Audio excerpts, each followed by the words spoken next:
So first things first, what is ESL?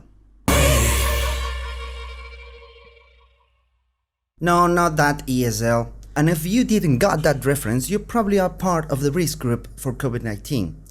Just saying. No, ESL stands for English as a Second Language. So that's me and a bunch of people that are going to the University of the People because they were born in countries that don't speak English as a primary language. So we have to learn that language, which is already a difficulty. Then we have to be so good at it that we can attend to class, read books, and understand science in English. The problem is that a lot of people believe, and I was one of them, that a couple of years of learning English is going to be enough. Like I can watch movies without subtitles, so I'm perfectly capable of attending to the University of the People. And that is probably not entirely true. Like I could go and I could understand pretty much everything, but I am learning things here that needs for me to have a better understanding of the language. That's why a lot of people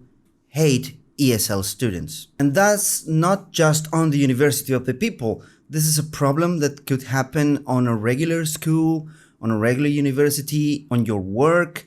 Like, it could be a problem if the person does not have the needed level of English understanding, or any other language for that matter. Like if you are living in a country that speaks Spanish, but you don't, and you go there for work, and you don't know how to speak Spanish, at least not on an advanced level, you're gonna have some problems there. And people are not gonna like you that much because it's probably gonna be your fault why things go slower sometimes. Now, I'm not saying that people that hate ESL students or ESL workers are right. Obviously, hating on someone or just getting rid of people because of this reason, it's not a good thing. Like, he might be really smart and he could be even better than you at what you're doing. It's just he has a difficulty with the language. But I'm not gonna talk about that people because I'm not part of that people. I am an ESL. My primary language is Spanish. That's why my accent is so weird. So what I'm gonna do is try to be better at English all the time, because it's probably gonna take me between 5 to 10 years of constant practice to be near the level of a native English speaker. And I'm not that close yet. I'm not that advanced at all. So what am I doing and why do I recommend to do?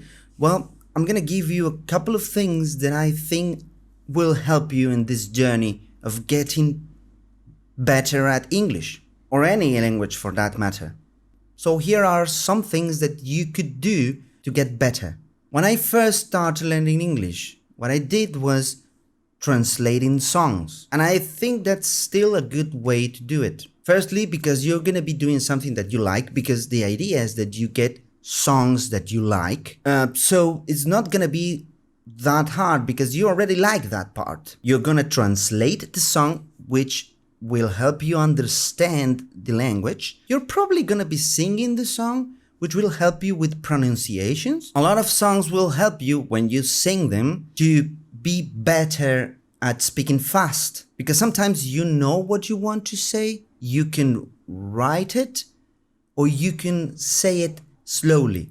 But when you have to sing it, you have to keep the rhythm, and that it's hard on its own. So yeah, I will choose a bunch of songs and start translating them. Now, a couple of tricks for this one is, I think it's better if you do it like using a paper and a pencil. Remember the taking notes video that I made? It's better if you do it with a pen and paper instead of just using the computer. One other thing is that if you could use a physical dictionary, like one you have to look up for every single word, instead of just take half of the song and just throw it at the Google Translate. But I understand that these days it's kind of hard to have a physical dictionary.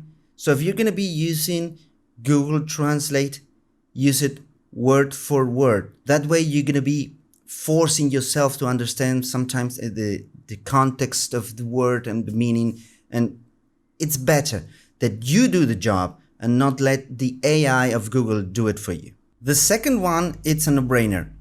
Duolingo. It's free. If you want to pay the premium, what you get is like unlimited lives, and I think you have no ads. You can use it on your phone, but I would recommend it for you to use it on your PC, because that version, first of all, I think you have unlimited lives on PC whatsoever. Doesn't matter if you have paid premium or not. And you have to type a lot of things. Like it's a better version. If you don't have that option, just use it on your phone. But if you can, I think that it's better for you to use the PC version. It's free and it will only just take you between 5 to 10 minutes a day. Trust me. Even if you think that you're good in English, do it, because you probably will be surprised of how many words you fail doing Duolingo. The other way of getting better is using another app, and that is HelloTalk. This is a social network. Just imagine some kind of Facebook or Instagram. Like you have your profile and then you post things there. But when you do your profile, you indicate what's your native language and what language you're learning. So you have these things called moments. Like those are your posts. And for instance, in my case, I am a Spanish speaker, native speaker, and I'm learning English. So I post things in English. Now, when I go to the Moments tab, I can see a lot of people that are posting in Spanish that are primarily English speakers. And my post will go to primarily English speakers that are learning Spanish as well. So you can have interaction with that people and correct their post and chat with them. It will connect you with people that, it's the opposite of you. Like it's native speaker of the language you're learning, and it's trying to learn your native language. The other way you can be better is by exposure. And this is the easiest by far, because we're talking about English here. Like I know any of these methods can work for any other language if you want to learn any other language. Like for instance, I am right now learning Swedish as well. So I'm using this, but it's really hard to find music that I like in Swedish. Not because I don't like Swedish music, but because for me, it's difficult. I don't know where to look. But for English is the easiest thing in the world. Like people from my country write songs in English. So the exposure part is the easiest. Like read books, listen to books, watch movies without subtitles, listen to podcasts. One thing you can do is to read a book that you have already read in your language and now read it in English. You want to improve your pronunciation? Get the audiobook of that book.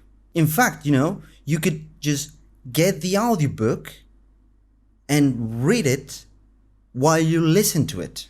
Apps for that are the easiest thing you can get, like Stitcher, Spotify, Apple Podcasts, SoundCloud, like that for podcasts alone. For audiobooks, there's a bunch of them. Like I particularly use Audible.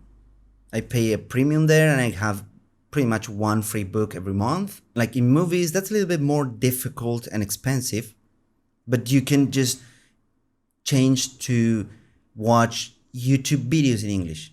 And in books, you can always get a PDF on the internet or buy something on Kindle. And for my last tip, I would recommend you to practice a lot. All of these are the tips that I gave you were listen, read, sing, but you are pretty much not practicing in real life. Play video games on English servers, find people to talk to. Like the main reason I made this channel is so I can practice my English as well. I have a Twitch channel where I can chat with people. They can tell me if my English is good or bad.